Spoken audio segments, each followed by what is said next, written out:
놓고 한 성읍 곧 예루살렘을 그 위에 그리고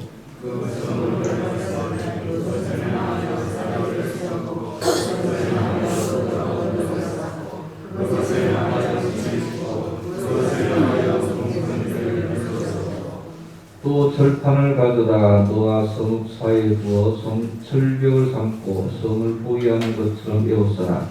이것이 이스라엘 족속에게 징조가 되리라.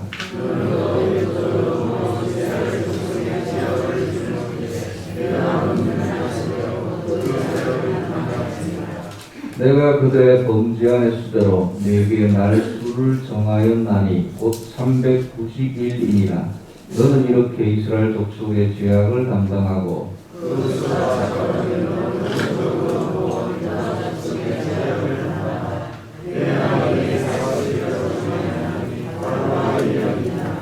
너는 또 내 얼굴을 에워싸인 예루살렘 쪽으로 향하고 팔을 걷어 올리고 예언하라.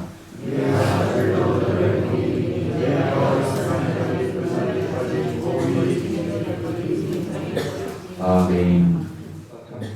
나라적으로는 대통령 선거를 치렀고 교회적으로는 지난주까지 중요한 행사를 드려서 정신없이 시간이 빨리 지나갔습니다만 사실 요즘은 교회 절기적으로는 사순절 기간입니다.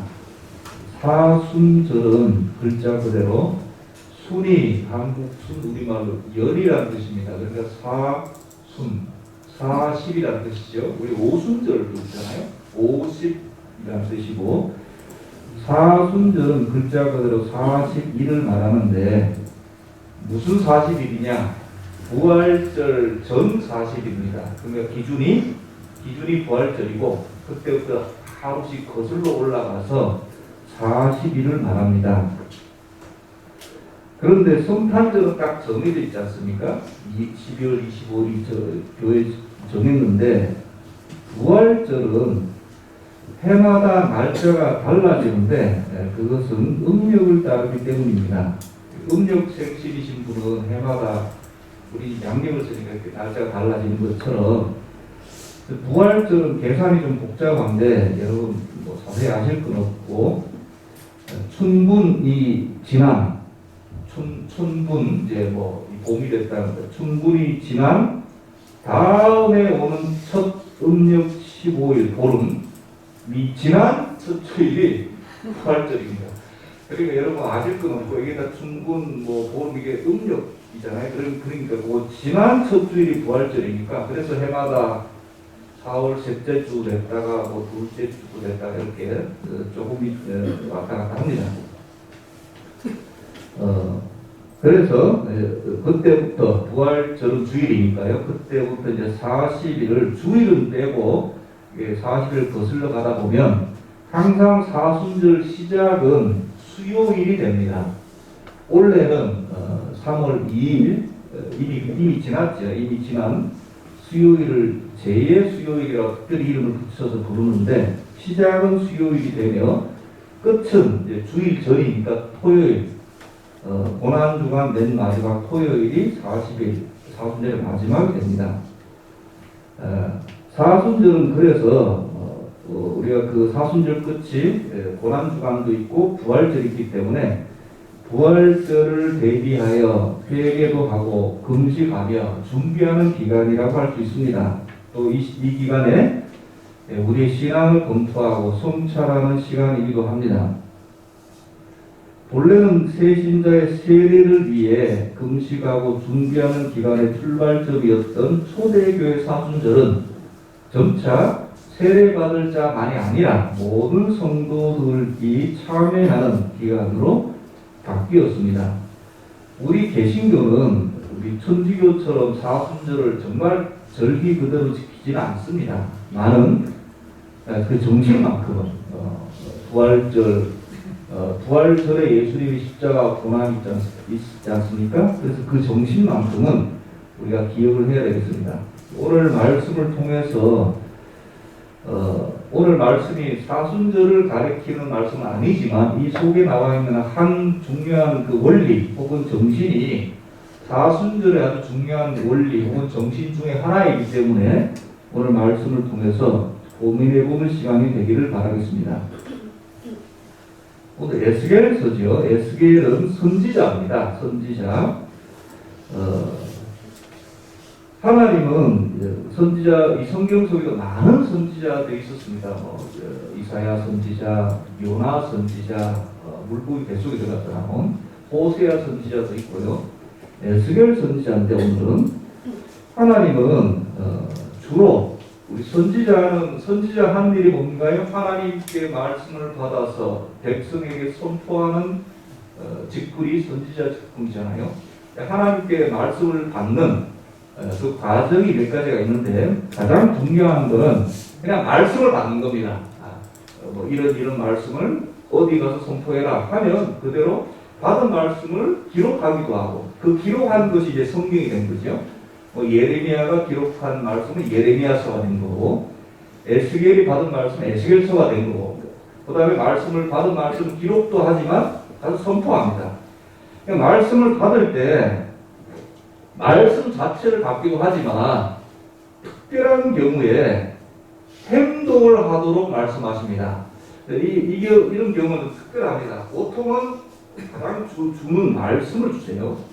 근데 말씀을 그래서 말씀 설교라고 하고 그다음에 행동을 해라. 이런저런 행동을 해라. 오늘 본문에도 나오는데 행동을 해라. 그 행동 자체가 하나의 말씀 선포가 되는 것이다. 백성들이 선지자들이 선포한 말씀을 귀로도 듣지만 눈으로도 보잖아요. 저 선지자인데 이상한 행동을 하네. 이러면서 하나의 예표가 되기 때문에 이렇게 근데 행동이 대부분 보면 좀 바로 이해하기가 어려운 행동을 하도록 하시는 경우가 참 많습니다. 에스겔서에 보면 좀 행동이 많이 나옵니다. 이것도 선지자마다 좀 다른데 이사야는 거의 주로 말씀이지만 에스겔 선지자는 행동이 많이 나와요. 오늘 이것도 말씀 중에 에스겔 선지자가 취한 이상한 행동 첫 번째는 1절에서 3절에 보면 쉽게 말하면 토판을 가져다가 그림을 그리라는 명령이었습니다. 선지자는 그림도 잘 그려야 돼요. 그림을 그려라. 그러니까 그림만이 아니라 거기 그림에다 이제 보면 1절, 3절 읽어보시면 알잖아요. 우선은 그림을 그리고 그 다음에 이제 4번 1절에 그림을4번 1절에 토판을 가져다가 내 앞에로 한 성읍 예루살렘을 그리고 그러니까 대상은 예루살렘 성입니다. 그림만 그리는 것이 아니라 거기 이제 공작도 합니다. 뭐 철판도 세우고 흙으로 언덕도 쌓고 해야죠. 뭐. 하나님이 하라고 해야 되잖아요. 그리라 그러면 그려야 되죠. 될 수 있으면 아무렇게나 그려도 되니까 잘 그려야 되잖아요. 잘 그려야 되고 진흙도 예쁘게 쌓고 철판도 이렇게 공작. 그러니까 여러분 선지자에게 그림을 그리라 공작을 만들어라 이 자체가 좀 평범하진 않잖아요. 따라오고 계시죠? 그 자체가 행동이 그래도 뭐 그림을 그리라는 거는 그렇게 어려운 건 아니니까 하여간에 이제 어떤 그림인가 봤더니 토판의 예루살렘 성을 그리고 이방 군대가 이 성을 포위하고 공격하는 다소 메시지는 좀 살벌한 메시지죠. 그리고 이제 그 이방 나라들이 예루살렘, 이스라엘을 공격하는 그림이고 그런 공작입니다. 그 다음에 두 번째는 4절부터 8절 말씀인데 이건 이제 에스겔의 행동 예언 중에 유명한 행동 예언이라 하면 여러분 다 잘 아실 거예요. 저도 한번 설교한 적도 있고 4절부터 8절은 하나님이 에스겔 선지자 보고 누워라는 거예요. 이것도 평범하지 않잖아요. 그림 그리라도 평범하지 않지만 누워라. 어떻게 눕는데 5절 말씀에 보니까 390일을 누워라. 벤치를 누워야 여러분 안 놀라시겠습니다. 아니 누웠다 섰다가 아니라 어떻게 하라고요? 쭉! 그것도 그냥 편하게가 아니라 한편으로 여기 자세히 읽어보면 여기 이제 4절 5절에 보면 왼쪽으로 며칠을요? 390일을 누워라. 1년도 더 됩니다. 그 다음에 그게 끝이 아니에요. 끝나면 어떻게? 이제 왼쪽으로 누웠으니까 어디로? 오른쪽으로 돌려서 40일을 누워라. 이런 행동 설교를 행동 예언을 하도록 이렇게 말씀을 주셨습니다. 이게 끝이 아닙니다. 이거 뒤에 구절부터는 안 읽었지만 세 번째는 밀, 보리, 콩 여러 가지 잡곡을 섞어 음식을 만들고 그 다음에 쇠똥으로 구워서 먹어라는 행동 설교였습니다. 다 세 가지가 전부 다 심상치 않습니다. 원래는 인분으로 구워 먹으라 했는데 에스겔 선지자가 그거는 너무합니다. 좀 봐주세요 해서 인분, 사람똥 대신에 쇠똥으로 바꿔는 주셨지만 여러 가지 잡곡을 섞어서 구워 먹는 것은 근본은 바뀌지 않았습니다.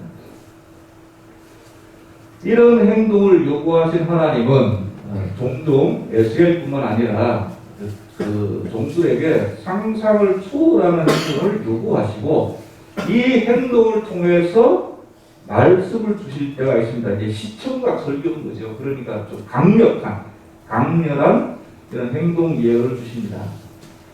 호세아서를 보면 호세아에게는 하나님께서 뭐라고 말씀하셨습니까? 이것도 어떻게 보면 행동 예언이죠. 호세아 같은 경우는 음란한 여성을 아내로 맞으라 이렇게 말씀을 주셨지 않습니까? 그래서 이제 말씀을 주셨으면 해야죠. 자녀를 출생을 했는데 이름을 지어라. 이름을 이스르엘로, 로루하마로, 로암미로 애들 3명을 이름을 그렇게 붙이도록 만듭니다. 이름 자체 뜻이 안 좋습니다. 애들 이름을 부를 때마다 이스라엘이라는 뜻은 이스라엘하고도 비슷하죠. 근데 이스라엘은 이스라엘 국가를 폐지한다는 뜻입니다. 그 애 이름을 이스라엘은 망해 이리 와라. 이스라엘은 망해 일어났니? 이스라엘 망해 밥 먹자. 애 이름을 이스라엘은 망함. 이스라엘이라는 뜻이 복잡하게 있지만 주인은 누구예요? 이스라엘은 어디에서 철저히 망한다. 둘째의 이름이 루하마. 로는 노라는 뜻입니다. 아니라는 뜻이고 루하마는 긍휼이라는 뜻이에요. 그러니까 루하마는 이름이 좋아. 근데 앞에 루하마. 그러니까 긍휼. 긍휼은 없어. 일어났니? 긍휼은 없어. 밥 먹어야지. 긍휼은 없어. 학교 가자. 애 이름. 그 다음에 로암리. 아까 로는 뭐라고 했죠? 방금? 노라고 했죠. 아니. 암리가 나의 백성이라는 뜻이거든요. 이스라엘은 하나님의 백성이잖아요. 암리는 이름이 좋아요. 근데 로암리야. 너희는 더 이상 내 백성이 아니다. 이게 이름을 이렇게 붙였습니다. 그러니까 기생을 만나서 결혼하고 애를 놓고 애 이름을 붙이는 이 모든 행동 설교가 결국 이스라엘 백성에게 호세아를 바라고 호세아가 선지자라는 걸 다 아는데 결혼을 이상하게 하잖아요. 그러니까 이스라엘 백성이 볼 거 아니겠습니까? 잘 살아가는지 안 살아가는지 애는 놓는지 안 놓는지 누구 애인지 이름은 뭔지 그러면서 이름을 이상하게 부르는데 왜 애 이름을 나쁘게 지었지? 근데 이 모든 게 다 이스라엘 백성을 향한 하나님의 메시지인 거예요. 이런 일련의 행동 예언은 선지자 개인에게는 큰 아픔이었지만 아프죠. 애 이름을 좋게 지었도 싫다는데. 그러나 하여튼 하나님은 선지자 개개인의 아픔은 그렇게 생각을 하지 않으시고 하여간 이런 행동을 통해서 이스라엘 백성들에게 말씀과 교훈을 주십니다. 이렇듯이 에스겔 선지자에게도 오늘 행동을 하라 이렇게 말씀하셨는데요. 첫 번째 그림을 그리라는 행동 예언은 이게 무슨 행동 예언일까요? 토탈에다가 중간에 예루살렘 성을 그리고 주변에 공격하는 군사의 모습을 이렇게 미니어처로 이렇게 만들었습니다. 이게 무슨 뜻이에요? 3절 끝에 나오죠. 3절 끝에 이것이 이스라엘 족속에게 징조가 되리라. 안 좋은 징조예요. 결국 이제 바벨론 군사인데, 바벨론이 이스라엘 예루살렘 성을 멸망시킬 때 딱 이렇게 멸망시켰거든요. 옛날은 지금처럼 미사일이 날아다니고 총이 날아다니는 게 아니라 성을 주변에 에워싸서 굶겨 죽이든지 함락시키든지 이런 방법을 하니까 이게 이 징조대로 결국은 이스라엘이 예루살렘 성이 망했습니다. 바벨론에게.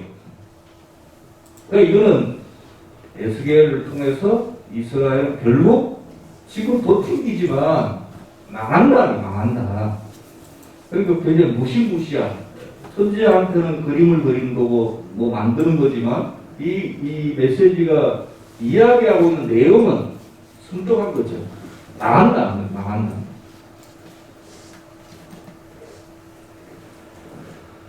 이 사실은 우리에게도 큰 교훈을 주십니다. 인간은 자신의 인간 능력으로 자신을 위한 성을 만들고 그것을 지키려고 노력하면서 발버둥을 칩니다. 아무리 그래도 이미 하나님께서는 정하신 거예요. 뭐 하도록? 자기 백성의 성이지만 하나님께 예배드리는 성전이 있는 곳이지만 하나님은 이미 보이셨어요. 그걸 에스겔의 행동을 통해서 징조로 삼아버리신 거예요. 3절 끝에 성을 포위하는 것처럼 에워싸라. 이것이 이스라엘 족속에게 징조가 되리라. 이렇게 말씀하십니다. 에스겔 선지자의 그림 예언은 이스라엘 족속에게 경고와 더불어 징조가 된다고 말씀하십니다. 여러분 한 가지 생각할 것이 있는데, 이 지금 행동 예언을 하는 선지자가 누구지요? 하나님이 어느 선지자에게 말씀하셨습니까? 이 그림을 그리라고. 오늘 본문이 어디 선지서입니까? 에스겔 선지자잖아요. 에스겔 선지자가 이 행동 말씀을 받았잖아요. 그림을 그리고 만들라고. 그런데 이 당시에 지금 이 바벨론으로 인해서 나라가 지금 멸망할까 멸망하지 않을까 마지막 저항을 하는 이 시기에 사역했던 선지자가 에스겔만 있었던 것이 아니라 예레미야 선지자도 있었습니다. 예레미야 선지자도 있었고 에스겔 선지자도 있었고 몇몇 선지자가 있었는데, 지금 누구에게 하신 말씀이에요? 선지자에게 하신 말씀이냐, 여러분 그거 기억하시고. 그런데 지금 에스겔이 어디에 있습니까? 1장 1절 한번 볼까요? 에스겔 1장 1절. 우리 4장만 읽으면 에스겔도 선지자니까 선지자는 하나님께서 어떤 말씀이 있는지 주실 수 있으니까. 그런데 우리가 조금만 더 깊이 연구해 보면 이 당시에 에스겔만 있었던 게 아니거든요. 예레미야 선지자도 있었어요. 근데 하나님은 예레미야 선지자에게 이런 행동 설교를 하라고 하신 것이 아니라 누구에게요? 에스겔에게 하셨단 말이에요. 근데 에스겔 선지자가 어디에 있어요? 1장 1절에 보면 30째 해 넷째 달, 에스겔 선지자 30세 때 부름을 받았습니다. 30째 해 넷째 달 초닷새 내가 그발 강가 사로잡힌 자 중에 있을 때에 하늘이 열리며 하나님의 모습이 내게 보였다. 이렇게 말씀합니다. 그러니까 지금 에스겔 선지자가 어디에 있어요? 그발 강가는 어디냐면 바벨론이에요. 내가 누구 가운데 있더니 사로잡힌 자 중에 있더니 에스겔 선지자가 이미, 그러니까 이스라엘이 예루살렘이 하루아침에 망한 게 아니라 그 전부터 바벨론이 수시로 공격할 때마다 사람을 잡아오고 해서 초창기 때 사로잡혀온 사람 중에 누가 있었던 거예요? 에스겔 선지자가 있었던 것입니다. 여기까지는 이해하시겠죠? 그러니까 에스겔의 나이는 30살이고 지금은 이미 그발 강가, 요단강이 아니에요. 이스라엘 땅이 아니에요. 이미 바벨론 땅에 먼저 사로잡힌 자 중에 있습니다. 따라서 여러분 이 예언을 듣고 볼 사람은 누구예요? 에스겔이 지금 이거 그림 그리고 폭탄에 이상한 거 하면 그거를 볼 사람은 누구예요? 이미 사로잡힌 자들이 본단 말이에요. 이게 무슨 말씀이에요? 지금 이스라엘이 있는 게 아니라니까요. 이스라엘에 누가 있어요? 예레미야 선지자가 있습니다. 거기는. 나라가 망할 때까지 예레미야 선지자가 사역을 하고 있어요. 이스라엘에서는. 근데 에스겔은 지금 바벨론 땅에 있다니까 이미 사로잡혀 왔어요. 그럼 에스겔은 누구한테 1차적으로 선포 대상이 누구예요? 이미 사로잡혀 온 사람들이에요. 이스라엘 사람들. 이제 그러니까 이게 이 말씀이 이렇게 됩니다. 이제 곧 이 그림처럼 바벨론 군대가 예루살렘 성을 포위해서 멸망시킬 것이다라는 메시지를 누구한테 전한다고요? 사실 이 메시지는 누구한테 해야 돼요? 이스라엘에 있는 사람. 지금 따라오고 계시죠? 이제 나라가 예루살렘 성이 이제 곧 무너질 거야. 이거를 누구한테 이야기 됩니까? 예루살렘 성에 지금 마지막으로 저항하고 있는 사람에게 해야 되는데 이미 이 사람들은 대상이 아니에요. 왜? 하나님 마음속에는 이미 끝났어요. 오히려 누구한테 메시지를 전한다고요?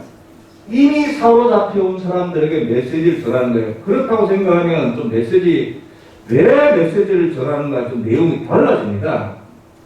그러니까 하나님 마음속에 지금 이스라엘에 남아있어서 마지막 저항을 하는 말씀의 대상자들은 이미 끝난 거예요.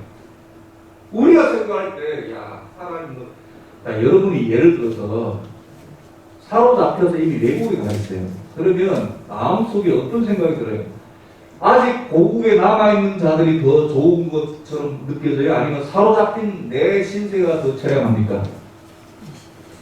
공격은 받고 있지만 그래도 고국에서 분투는 하고 있지만 저항을 하고 있지만 그래도 괴롭겠지만 고국에 있는 사람들 부럽게 쳐다보겠죠. 왜? 나는 이미 사로잡혀 왔어요. 그러니까 이미 포로야. 나는 내 가족은 이미 포로예요. 우리는 희망이 없어. 두발강가에 살고 있는 우리들은 희망이 없어요. 희망은 누가 있어요? 한줌은? 흰지방은? 지금 고국에 있는 자들이 희망이 있는데 하나님이 에스겔 선지자를 통해서 이 행동설계를 통해서 뭘 보여주냐면 이미 대대로 끝난 거야. 지금 아직 있지만 그러니까 너희들이 희망 없는 사람이 아니다는 거예요. 너희들이 희망 없는 사람이 아니다. 너희가 지금 사로잡혀 왔다고 신세 한탄하지 말라는 거예요. 혹시 고국이 안전하기를 바라지도 마. 이미 거기는 멸망하고 저기 저들은 이미 망했다는 겁니다. 오히려 일찍 잡혀온 너희들이 차라리 너희서 뿌리를 받고 열심히 살아. 이게 하나님 메시지 아닙니까? 이게 에스겔과 예레미야서의 말씀이잖아요. 예레미야 선지자를 통해서 항상 뭐라고 말씀합니까? 바벨론에게 뭐하라고? 바벨론에게 항복하라고. 지금 항복하고 두 손 들면 안 죽어. 그냥 사로잡혀는 가지. 근데 거기서 뿌리를 박는데 이게 하나님 메시지거든요. 어떻게 들으면 내뿜는 것 같은 소리인데, 나라 팔아먹는 것 같은 소리인데, 근데 그게 하나님 뜻인 거예요. 왜? 이미 이스라엘은 이미 하나님이 정한 선에서 넘어갔어요. 이미 패망이에요. 그러니까 예레미야 선지자를 보고는 거기 남아있는 사람을 보고 항복해라고 하고, 에스겔 선지자를 보고는 여기서 이제 마지막 그림 설교를 통해서 이제 망한다. 이것을 포로한테 보여주면서 너희들 신세가 못한 게 아니야. 저들은 망하면 저들은 죽어. 너희들은 살아는 있잖아. 이 말이에요.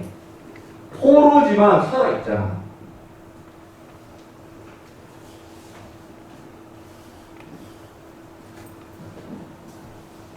조금은 이해되시죠?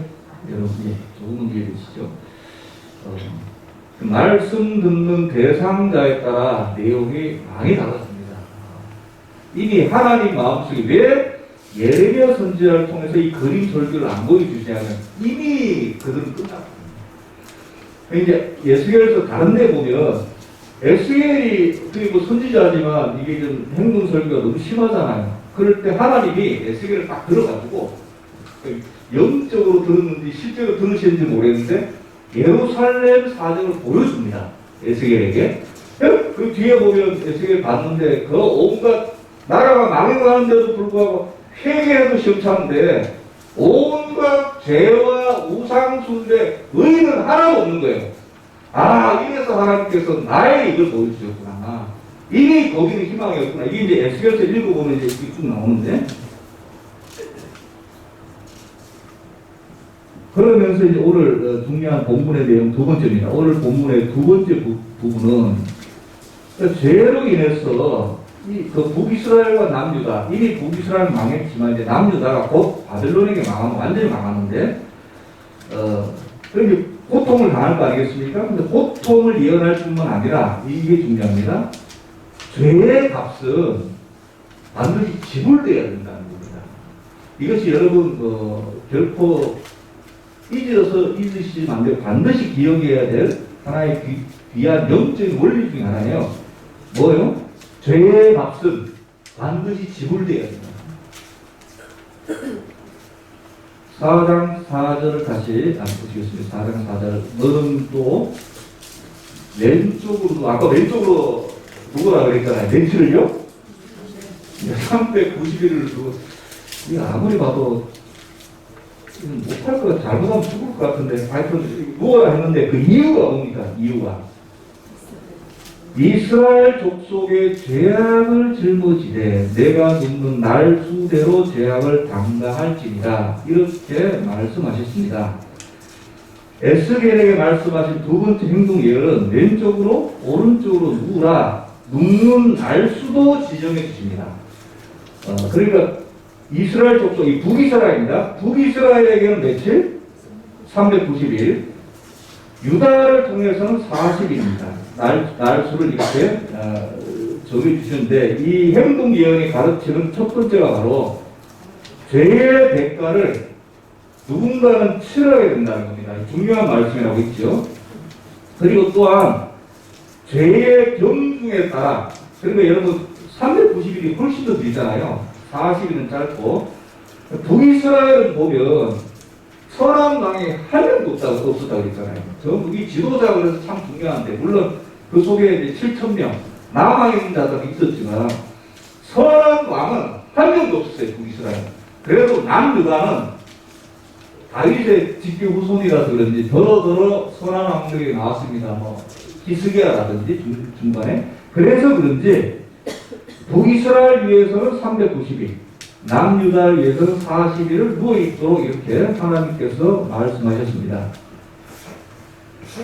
죄의 또 대가는, 죄의 대가는 어떤 것으로 지불되는지도 말씀하셨는데, 고통과 부자유로 지불한다 하셨습니다. 일단 여러분, 누워서 한쪽으로만 있는 게 이게 부자유스럽고 고통스럽잖아요. 그 다음에 8절 말씀에서 내가 줄로 너를 동일이니 내가 에워싸는 날이 끝나기까지 몸을 이리저리 돌리지 못하리라. 이게 쥐가 날 것 같은데 돌리지도 못합니다. 여러분 편하게 목회하시네 이렇게 생각하시면 4일만 누워있어도 요즘에 코로나 때문에 오늘도 몇 분이 이제 걸려서 워낙 확진자들이 많으니까 이제 돌아가면서 걸리시도 한데, 물론 개인차실에서 어떤 분한테 열이 많아서 고통스러워 하셨다는 분도 있고 열이 있는데, 무증상인 분도 있어요. 전혀 증상이 없는데 고생이 많으시죠? 목살이 갑갑해서 죽을 것 같아요. 아프지도 않고 꼴짝이 못 나와. 있어야 돼요. 갑갑해서 죽어요. 근데 여러분 갑갑할 때 누워만 계신 거 아니잖아요. 그리고 방에서는 이렇게 돌아다니시잖아요. 그래도 갑갑한 일주일 딱 갇혀 있는데, 일주일이 아니라 3일만 누워있으면 사람 환장합니다.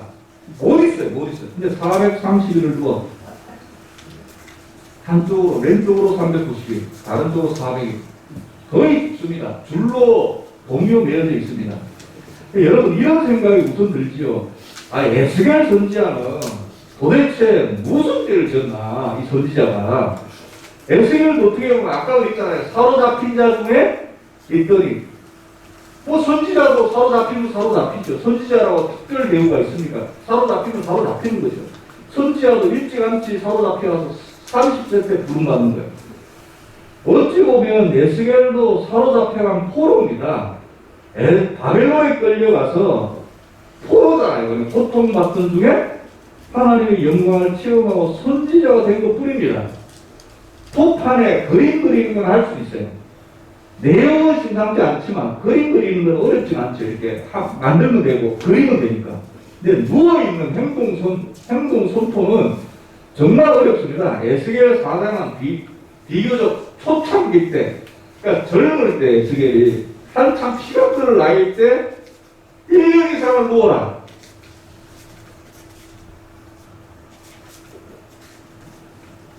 그런데 왜 이렇게 에스겔 선지자가 어려운 행동을 해야만 됐습니까? 이게 중요합니다. 여러분 4절 끝에 보세요.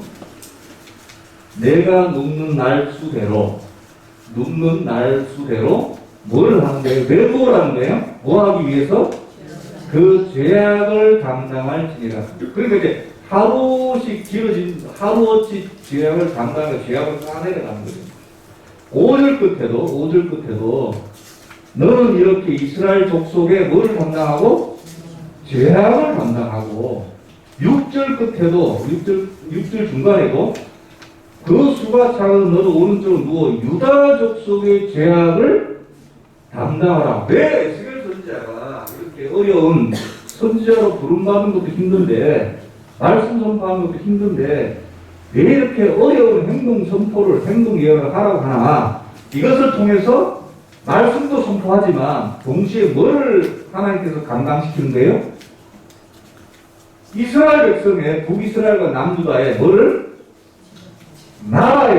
나라의 죄를 에스겔 선지자에게 감당시키시는 거예요. 이게 굉장히 중요한 원리입니다. 너무너무 중요한 영적인 원리 중에 하나입니다. 여러분 사실 죄는 누가 지었어요? 죄는 북이스라엘이 지었잖아요. 우상 숭배하면서. 죄는 남유다가 지었잖아요. 에스겔 선지자가 지은 죄가 아닙니다. 에스겔 선지자가 지은 죄가 아니에요. 물론 죄를 지은 자는 죄의 대가를 치렀습니다. 나라가 망했으니까.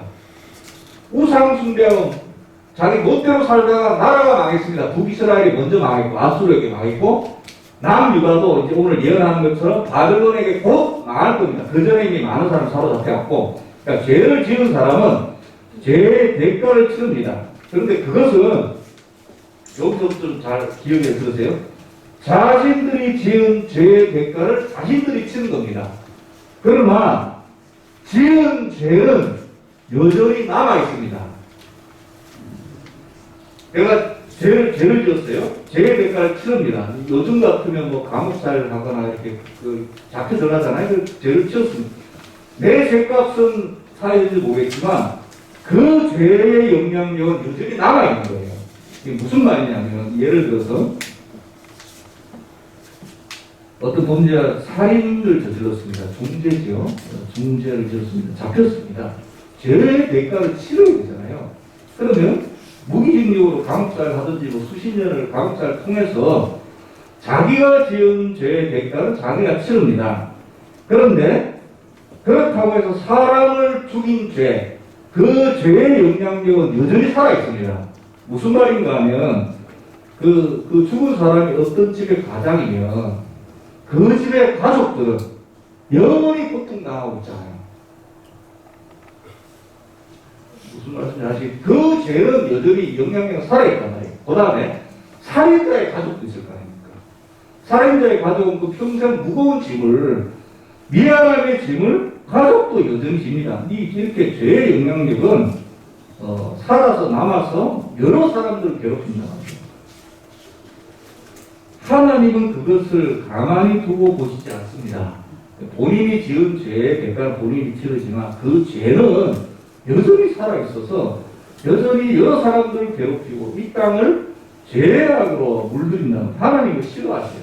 죄에 대해서는 철저히 싫어하셔서 그 죄를 이제 하나님 왜 그렇게 만드셨는지 모르겠는데 이건 하나님께서 그냥 일방적으로 정하셨어요. 그 죄 또한 본인의 죄의 대가는 본인이 치르지만 그 죄의 영향력은 누군가 짊어져서 죄를 사하시기를 원하세요. 그러니까 이 땅의 죄는 아예 없어집니다. 이게 죄 사함의 원리입니다. 이게 중요해요. 죄 사함의 원리. 그래서 누군가는 대가를 치르게 하셨어요. 오늘 본문에서는 누가 치렀습니까? 에스겔 선지자가 어떻게 해요? 누워서 반초중국으로 죄의 대가를 치르. 에스겔 선지자는 전혀 나이도 어리고 북이스라엘 이미 수백 년 전에 남유다는 지금까지 지금 에스겔은 지금 예루살렘에 있지도 않아요. 이미 서로 잡혀왔어요. 그런데도 불구하고 선지자에게 이 죄를 담당하도록, 물론 한민족이고 한시적이지만 에스겔에게 지금 지은 죄를, 이스라엘 지은 죄를 담당하도록 만드셨습니다.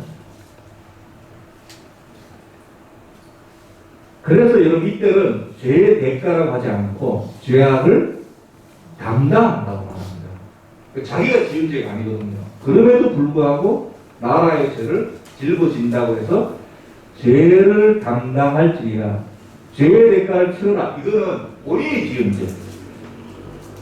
에스겔은 그것이 아니지만 나라의 죄악을 담당하는, 이게 굉장히 중요한 하나님의 그 죄사함, 죄를 담당하는 원리입니다.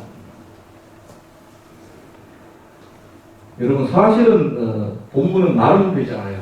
여러분 왼쪽으로 오래 누웠다고 해서, 왼쪽으로 오래 누웠다고 해서 한 나라의 죄가 사해진다는 게 말이 안 되잖아요.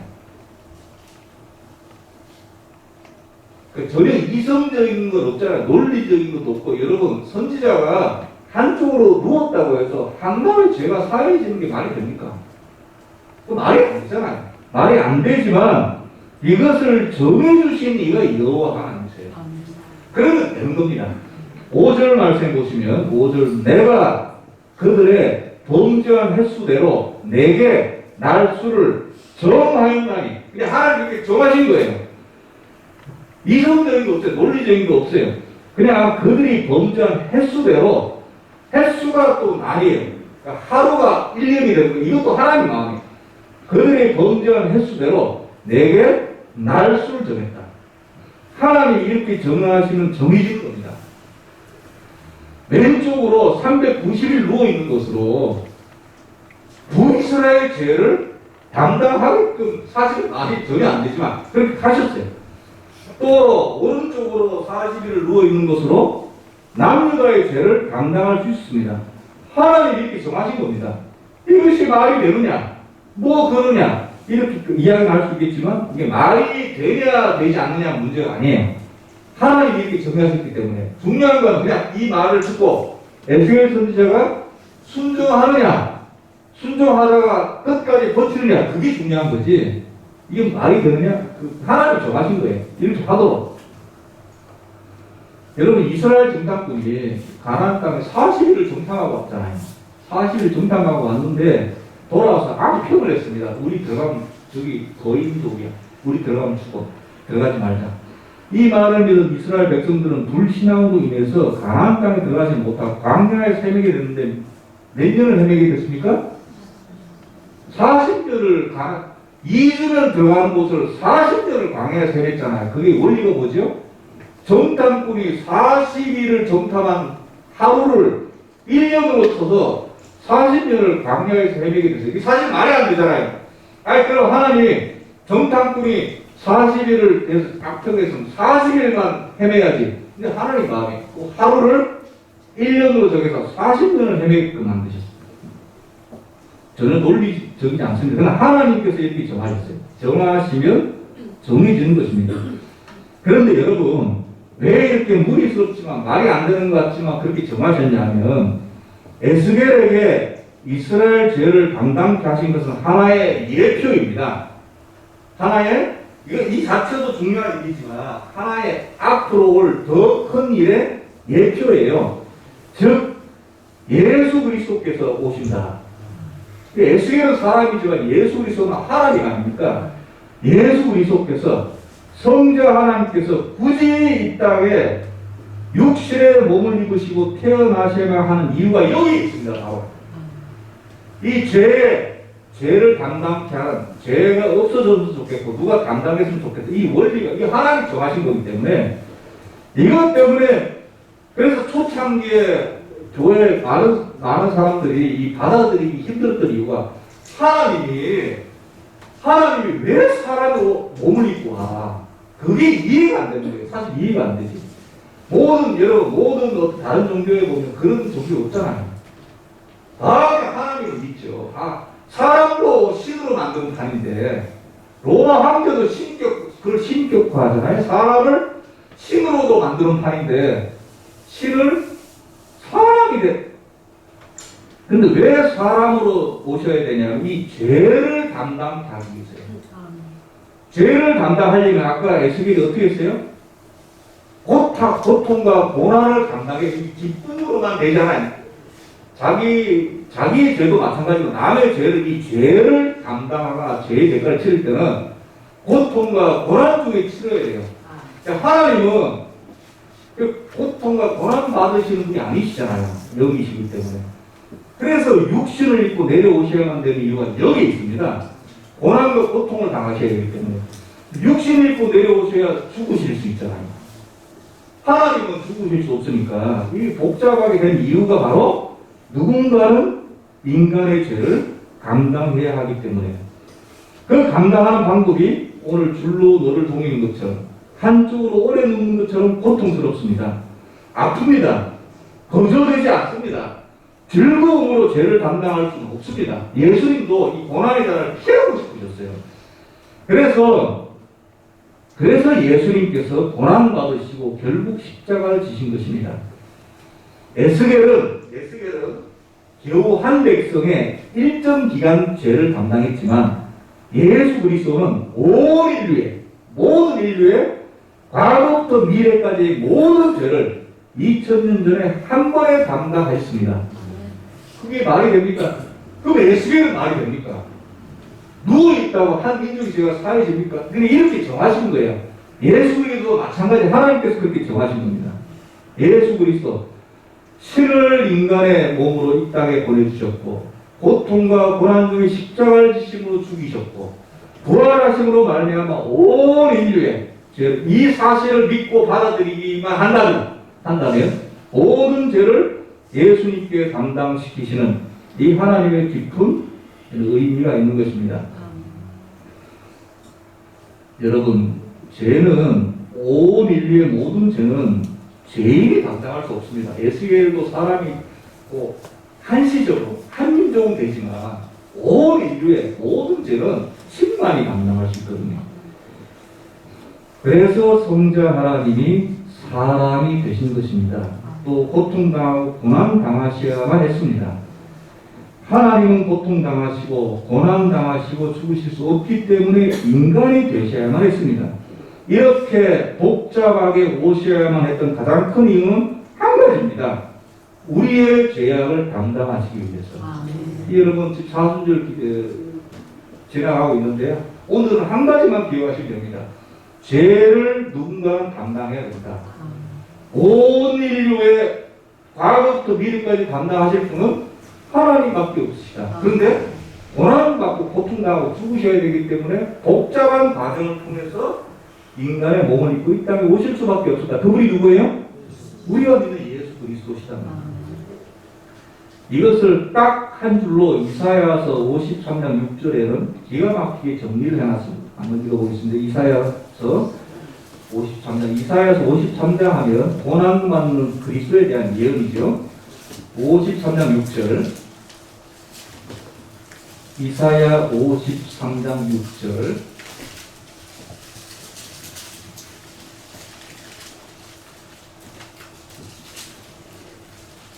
한번 읽어볼까요? 시작. 우리는 다 양 같아서 그릇 행하여 각기 제 길로 갔거늘 여호와께서는 우리 모두의 죄악을 그에게 담당시키셨다. 죄 담당에 올립니다. 에스겔이 이스라엘 백성의 죄를 한시적이지만 담당했던 것처럼 하나님께서는 예수 그리스도를 이 땅에 보내셔서 우리 모두의 죄악을 담당케 하신 것입니다. 여러분 지금 사순절 기간을 보내고 있습니다. 에스겔 선지자는 선지자예요. 애굽에 자신이 짓지도 않은 북이스라엘과 남유다의 죄를 행동으로 담당했습니다. 여기서 여러분 두 번째, 첫째는 에스겔은 더 큰 분의 예표다. 그분이 누구시다? 우리가 믿는 예수 그리스도시고 바로 우리의 죄악을 감당하기 위하여 이 땅에 오셨다. 이게 첫 번째 메시지고요. 여기서 끝이 아니라 오늘 말씀을 통해서 우리에게도 주시는 말씀이 있을 거잖아요. 에스겔도 한시적이지만 죄악을 감당했잖아요. 우리도 마찬가지입니다. 우리도. 여러분, 죄는 예수님만 감당하신 줄로 생각하셨죠? 물론 예수님은 전 인류에 과거부터 미래까지 완벽하게 감당하신 분은 예수님밖에 없습니다. 아무도 할 수 없어요. 그러나 우리는 한시적이지만 여러분, 다른 개인의, 다른 단체의, 나라의 죄악을 우리도 감당할 수 있어요. 나라를 위하여 여러분 새벽까지 기도하시는 것, 이것도 어떤 의미로는 죄악을 감당하는 거예요. 여러분 봉사하는 것도 있잖아요. 봉사. 우리가 헌금으로 봉사할 수도 있고 나가서 직접 봉사할 수도 있잖아요. 봉사할 때 대상이 어려운 이웃이잖아요. 그러면 그것도 넓은 의미로 보면 어려운 이웃이 왜 어렵게 됐어요? 여러 가지 세상의 죄 때문에 어려워지신 분들 있잖아요. 그분을 위해 봉사하는 것도 어떻게 보면 죄악을, 그 사회의 죄악을 감당하는 거예요. 어떤 봉사를 다른 말로 표현하면. 이렇게 여러분, 하나님께서도 에스겔 선지자를 통해 우리에게 하시는 메시지가 있단 말이죠.